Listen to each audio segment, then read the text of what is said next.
இன்றைக்காக நம்ம எடுத்துக்கொள்ளப்பட்ட வேத பகுதி, இன்றைக்கு நீர் என்னோடு கூட பரதேசியில் இருப்பாய் என்று மெய்யாகவே உனக்கு சொல்லுகிறேன்.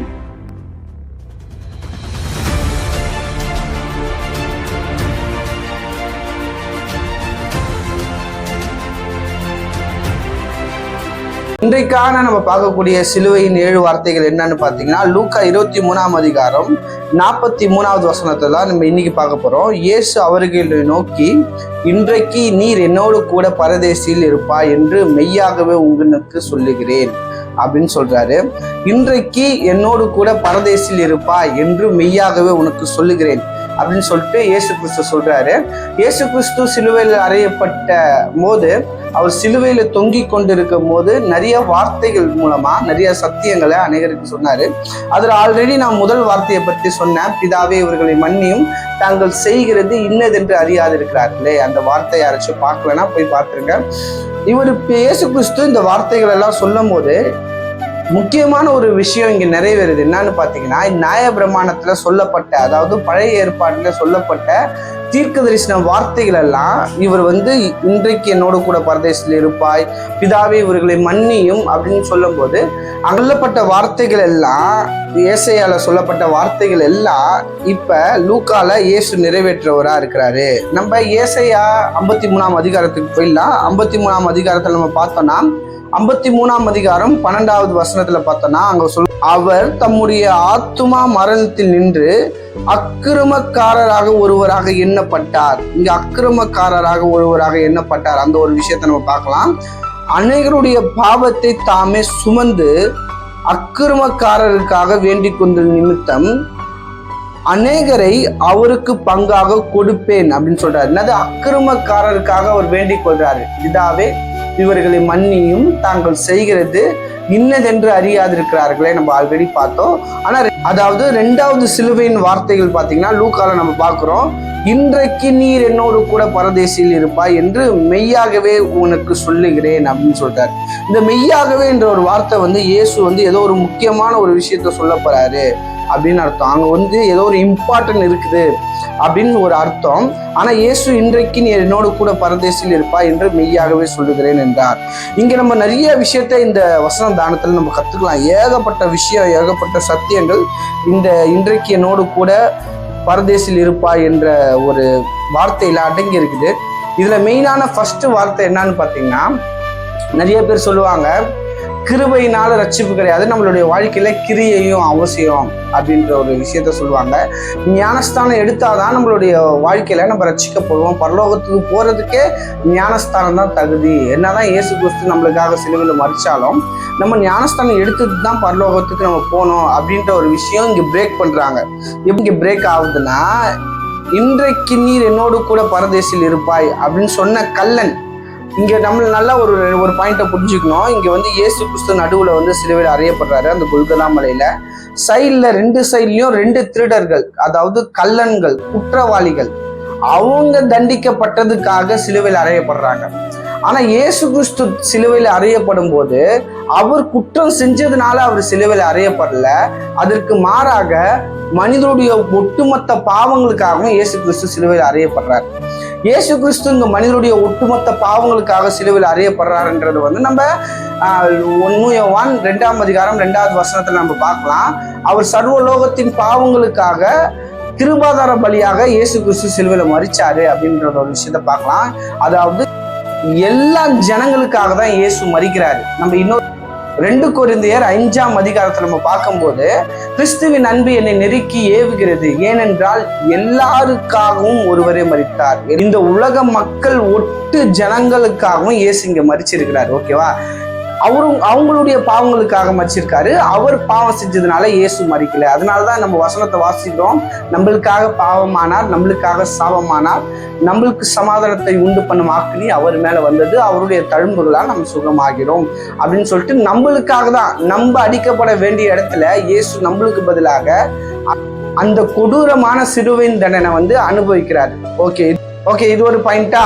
இதன் நிமித்தமா நம்மளுக்கு ஒண்ணு புரிஞ்சுக்கணும். இயேசு அங்க சிலுவையில் அறையப்படும் போது அவர் எந்த ஒரு பாவமும் செய்யாம சிலுவையில் அறையப்படுறாரு. இயேசு சொல்றாரு, எனக்குள்ள தப்பான விஷயங்கள் இருக்குன்னு சொல்லிட்டு யார் என்ன குறை கூற முடியும்? எனக்கு தவறான எங்களுக்குள்ள செயல்கள் இருக்குன்னு சொல்லிட்டு யாரு சொல்ல முடியும் அப்படின்னு சொல்றாரு. பிலாத்து சொல்றான். பிலாத்து வந்து ஆண்டவரை பார்த்து சொல்றான், இவருடைய ரத்த பழி என் மேல வர வேணாம் அப்படின்னு சொல்லிட்டு அதை கை கழுவி விட்டுருவான். இவர் மேல ஒரு குற்றமும் நான் பார்க்கல அப்படின்றான். இயேசுவை என்ன பண்ணுவாங்கன்னா, பிரதான ஆசாரியர்கள் வந்து கிட்ட போய் ஒப்பு கொடுக்கும் போது இயேசு அங்க என்ன சொல்லுவார், பிரதான ஆசாரியன் கிட்ட வந்து இயேசுவை போய் ஒப்பு கொடுப்பாங்க இந்த யூதர் ஜனங்க. அங்க ஒப்பு கொடுக்கும் போது இயேசு வந்து பலார்னு ஒரு கன்னத்திலே அற விடுவாங்க. அதுக்கு இயேசு ஒரு வார்த்தை சொல்லுவார். என்ன சொல்லுவார்னா, நான் தகாதவைகளை பேசினா அது எனக்கு ஒப்புவை, தகுதியா நான் பேசுறேனானால் எதற்காக நீ என்னை அடிக்கிறாய் அப்படின்னு கேட்பாரு. நான் வந்து ஒரு விஷயத்த தப்பா பேசுறேன்னா அது என்ன தப்பா பேசுறேன்னு எனக்கு சொல்லு, அப்படி நான் தகுதியா கரெக்டா நான் ஒரு விஷயத்த பேசுறேன்னா அப்படியே என்னை அடிக்கிறாய் அப்படின்னு சொல்லிட்டு இயேசு சொல்லுவாரு.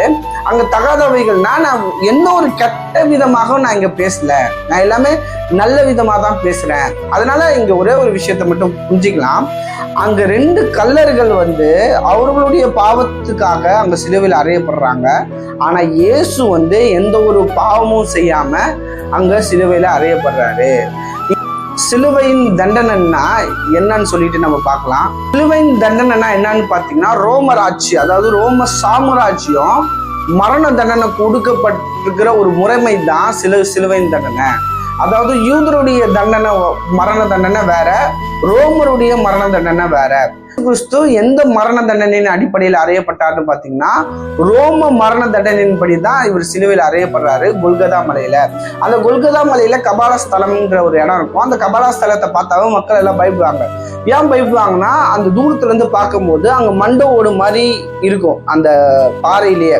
அதை பார்த்த உடனே மக்கள் எல்லாம், ஜனங்கள் எல்லாம் பயப்படுவாங்க. ஏதோ குற்றவாளியை வந்து தண்டிக்கக்கூடிய இடம் அப்படின்னு சொல்லிட்டு எல்லாம் பார்த்து அதன் நிமித்தமாவே சில தப்பான காரியங்கள், அதாவது மரண தண்டனைக்கு ஏதுவான காரியங்கள் வந்து சில பேர் செய்ய மாட்டாங்க, அவாய்ட் பண்ணுவாங்க. அதே மாதிரி எல்லாருக்கும் வெளியரங்கமாக அந்த சிலுவையின் மரண தண்டனை இருக்கும் கொல்கதா மலையில. அங்க வந்து என்ன பண்ணுவாங்கன்னா, எல்லாருக்கும் தெரிகிற மாதிரி, மக்களுக்கு தெரிகிற மாதிரியே ஒரு மலை பலகை எடுத்து மலை மேலே வரையும் சுமந்து கொண்டு போயிட்டு, அந்த மலை பலகையினால நம்ம கைகள் ஆணி அடிச்சு, கால்கள் ஆணி அடிச்சு, நம்ம செஞ்ச தப்புக்காக அங்க சிலுவையில அறைவாங்க. இந்த காலத்துல வந்து நம்ம தமிழ்நாட்டில் எப்படி தூக்கு தண்டனை இருக்குதோ, அந்த காலத்துல வந்து ரோம சட்டத்தின்படி அந்த சிலுவையின் மரண தண்டனை இருக்குது. ஓகே, இந்த சிலுவையின் மரண தண்டனை ஏசுயா மறைச்சாருன்னு பார்த்தீங்கன்னா, மெயினான காரணம் அவருடைய தப்பு விதங்களுக்காக அவர் அங்க சிலுவையில மறிக்கல, அதற்கு மாறாக உலகத்துடைய ஒட்டுமொத்த பாவங்களுக்காக அவர் அங்க சிலுவையில அறையப்பட்டாரு. ரோமோட அரசாங்கத்தோட சட்ட திட்டத்தின்படி அவர் அங்க சிலுவையில அறையப்படுறாரு. இங்க லூக்கா 23ஆம் அதிகாரத்துல நம்ம வாசிக்கும் போது 39ஆம் அதிகாரத்துல நம்ம ஒரு விஷயத்தை கவனிக்கலாம். அன்றையும் சிலுவையில் அறையப்பட்டிருந்த குற்றவாளிகளில் ஒருவன், நீர் கிறிஸ்துவானால் உன்னையும் எங்களையும் ரட்சித்துக் கொள்ளும் என்று அவரை இகழ்ந்தான். அவனை என்ன பண்றான், நகைக்கிறான் ஏசப்பாவை. இவரே சிலுவையில தொங்கிட்டு இருக்காரு, இவரை ரட்சிக்கவே ஒரு ஸ்ட்ரென்த் இல்லை, நீ உண்மையான கிறிஸ்துவானால், கிறிஸ்து என்றால் அபிஷேகம் பண்ணப்பட்டவர் என்ற அர்த்தம், அந்த மாதிரி நீ அபிஷேகம் பண்ணப்பட்டவர்னா உன்னைய ரட்சித்துக்கொள், என்னைய ரட்சித்துக்கொள் என்று அவரை வந்து பரியாசம் பண்றான். அவர் வந்து இகழ்றான், இழிவா பேசுறான். மற்றவன் அவனை நோக்கி, நீ இந்த ஆக்கினிக்குட்பட்டவனா இருந்தும் தேவனுக்கு பயப்படுகிறது இல்லையா அப்படின்னு சொல்றான். நீ இந்த ஆக்கினிக்குட்பட்டவனா இருந்தும்னா, நீ இந்த மரணத்துக்கு ஏதுவான தண்டனையில சிலுவையில இருக்கும்போது நீ வந்து இயேசுவுக்கு பயப்படலையா, நீ தேவனுக்கு பயப்படலையா அப்படின்னு சொல்லிட்டு இன்னொரு குற்றவாளி வந்து கேட்கிறான். கேட்டபோது நாமோ நியாயமா தண்டிக்கப்படுகிறோம். இன்னொரு குற்றவாளி சொல்றான், நம்ம வந்து தப்பு செஞ்சோம், அதனால நம்ம இந்த ரோம அரசாங்கத்தின் சட்ட திட்டத்தின்படி நம்ம இந்த சிலுவையின் மரண தண்டனையில நம்ம அறையப்படுறோம், நம்ம நியாயமா தண்டிக்கப்படுறோம் அப்படின்னு சொல்றான். இவரோ தகாதது ஒன்றையும் நடப்பிக்கவில்லை என்று அவரை கடிந்து கொண்டான். நம்ம என்ன பண்றோம், நம்மளுடைய தப்புதங்களுக்காக நம்ம தண்டனையை அனுபவிக்கிறோம்.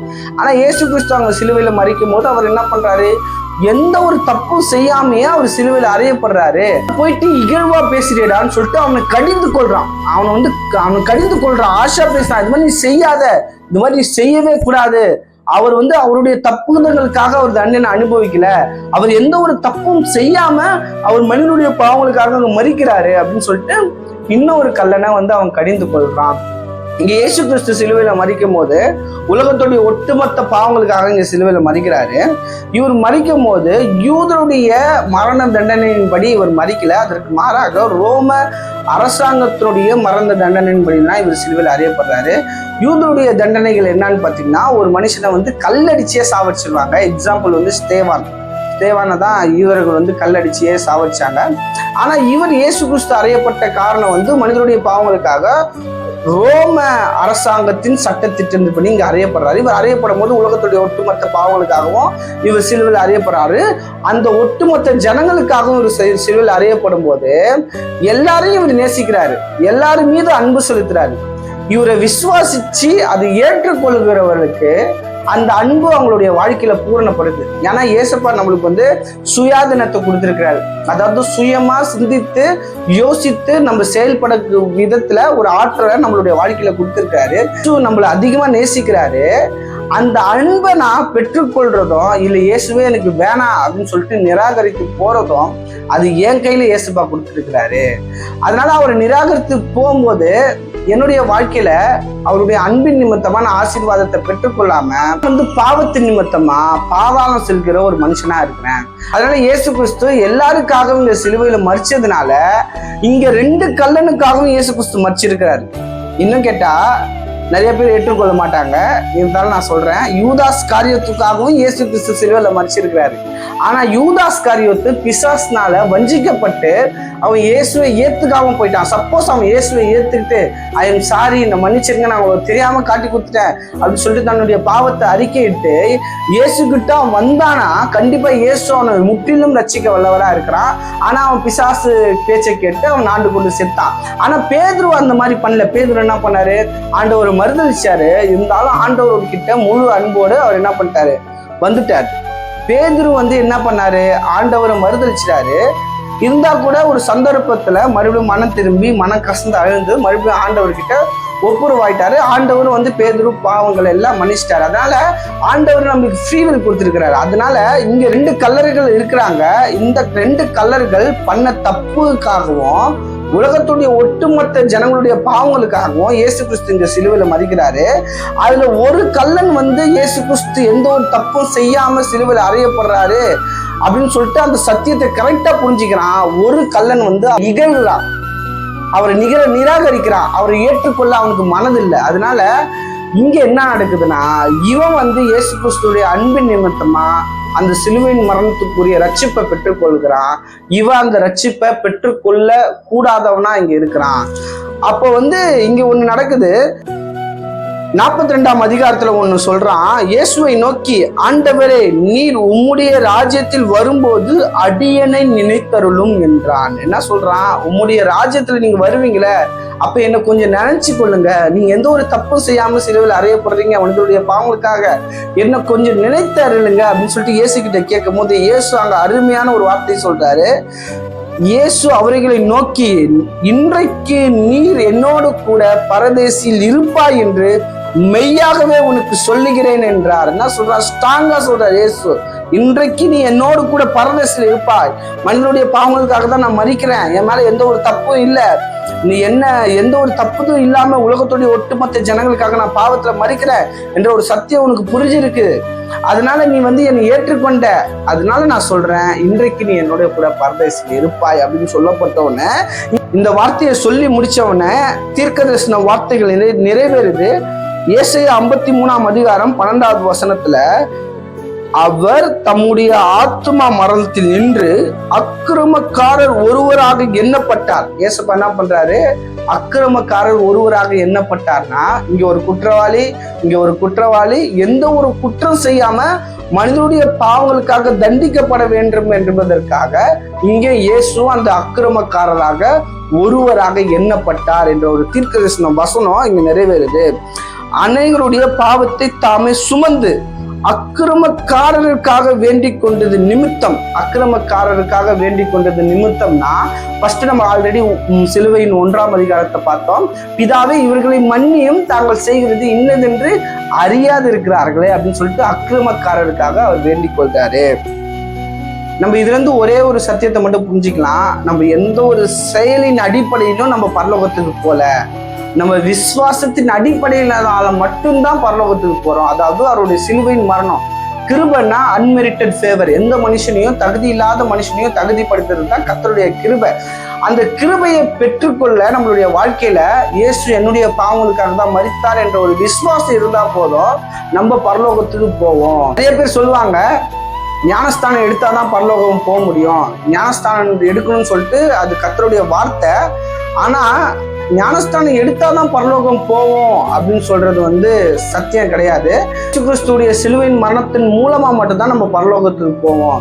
இப்ப கிருபையினாலதான் நம்ம தகுதியாக்கப்படுறோம். அந்த கிருபை நம்மளுடைய வாழ்க்கையில எப்படி தகுதி ஆக்குதுன்னா, மனுஷனங்களை இயேசு கிறிஸ்துடைய சிலுவையின் மரணத்தின் மூலமா தேவன் நம்ம மேல கிருபையா இருக்கிறாரு. அவருடைய சிலுவையின் மரணத்தின் மூலமா பிதாவின் கோபம் சிலுவையில தணிஞ்சதான். அதனால நம்ம மேல இன்னைக்கு ஒரு மனுஷன் உயிரோடு இருக்கிறானா அதுவும் கர்த்தருடைய கிருபை தான். எல்லாம் ரட்சிக்கப்பட அவர் சித்தம் உள்ளவரா இருக்கிறாரு, நீடிய பொறுமையா இருக்கிறாரு. அதனால இயேசு கிறிஸ்து சிலுவையின் மரணத்தை கொண்டு எல்லாம் ரட்சிக்கப்பட அவர் நீடிய பொறுமையா இருக்கிறாரு. அப்ப நீடிய பொறுமையா இருக்கிறதுக்கு மெயினான காரணம் அவர் இயேசு கிறிஸ்துடைய சிலுவையின் மரணம் தான். இயேசு கிறிஸ்துவின் சிலுவையின் மரணத்தின் மூலமா மட்டும்தான் ரட்சிப்பு. அதனால இங்க அவன் ஞானஸ்தானம் எடுக்கல, அவன் எதுவுமே பண்ணல. அவன் என்ன பண்றான்? பாரடைஸ் அவன் போறான், தேவனோடு கூட அவன் போறான். அதுக்கப்புறம் இயேசு என்ன பண்றாரு? பிதாவே உன் கையில் என்ன ஆவியை ஒப்பு கொடுக்குறேன்னு சொல்லிட்டு பிதா கிட்ட அவனுடைய ஆவியை ஒப்பு கொடுக்குறாரு. அதே மாதிரி இன்றைக்கு என்னோட கூட பரதேசில் இருப்பான்னு சொல்லிட்டு இயேசு இவனுக்கு சொல்லியிருக்கிறாரு. சொல்லும் போது இயேசுவும் அவனும் பாரடைஸ்ல இருக்கிறாங்க. இந்த ஒரு சத்தியத்தை நம்ம புரிஞ்சுக்கணும். இப்ப இவன் எங்க போனா அப்படின்னு பாத்தீங்கன்னா, இயேசுவோடு கூட ஒரு நெருக்கமான ஒரு உறவுல இந்த கல்லன் போறான். அதே மாதிரி நம்மளும் இயேசுவை விசுவாசிச்சுட்டு அவரோடு கூட ஒரு நெருக்கமான ஒரு உறவுல நம்ம போனோம். இந்த கல்லன் இயேசுவோடு கூட போறான். இன்றைக்கு என்றோடு கூட பரதேசில் இருப்பாயின்னோன்னு கரெக்டான ஒரு வாய்ப்பு அவனுக்கு கிடைச்சிது. கரெக்டான ஒரு கிரேஸ் அவன் யூஸ் பண்ணிக்கிட்டான். யாருக்கும் இல்லாத ஒரு சிறப்பான ஒரு ஜபத்தை இயேசு கிட்ட ஏறெடுத்துட்டு அந்த ரட்சிப்பின் கூறிய நிச்சயத்தை அவன் பெற்றுக்கொண்டான். இயேசு அவனை பார்த்து சொல்றாரு, இன்றைக்கு என்னோடு கூட பரதேசில் இருப்பாய், பாரடைஸ்ல நீ இருப்ப அப்படின்னு சொல்லிட்டு மெய்யாகவே சொல்லுகிறேன் என்றார். இன்னைக்கு என் கூட நீ இருக்க போற அப்படின்னு சொல்றாரு. இப்ப இயேசு அவருடைய பாவங்களுக்காக ரோம அரசாங்க சிலுவையின் தண்டனையில மறிக்கல. அதற்கு மாறாக மனித குலத்துடைய ஒட்டுமொத்த பாவங்களுக்காக இயேசு கிறிஸ்து சிலுவையில மறிச்சாரு. இதே மாதிரி நீங்களும் அவர் எனக்காக தான் சிலுவையில மறிச்சார்னு சொல்லிட்டு விசுவாசிக்கும் போது இந்த குற்றவாளியாகிய கல்லன் எப்படி பாரடைஸ், அதாவது தேவனோடு கூட ஒரு நெருக்கமான இருக்கிற ஒரு உறவுக்கு அவன் சென்று அடைஞ்சானோ, அதே மாதிரியும் நம்மளும் பரலோகம் போறதுக்கு இயேசு கிறிஸ்துடைய சிலுவையின் மரணம் நம்மளை தகுதிப்படுத்துது. இன்றைக்கு நம்ம இந்த வார்த்தையை தான் பார்த்தோம். இன்றைக்கு நீர் என்னோடு கூட பரதேசில் இருப்பாய் என்று மெய்யாகவே உனக்கு சொல்லுகிறேன் அப்படின்னு சொல்லிட்டு நம்ம தொடர்ந்து சிலுவையின் வார்த்தையை நம்ம தானிக்கலாம். மாரநாதா, இயேசு சீக்கிரமா வரப்போகிறார். ஆமேன்.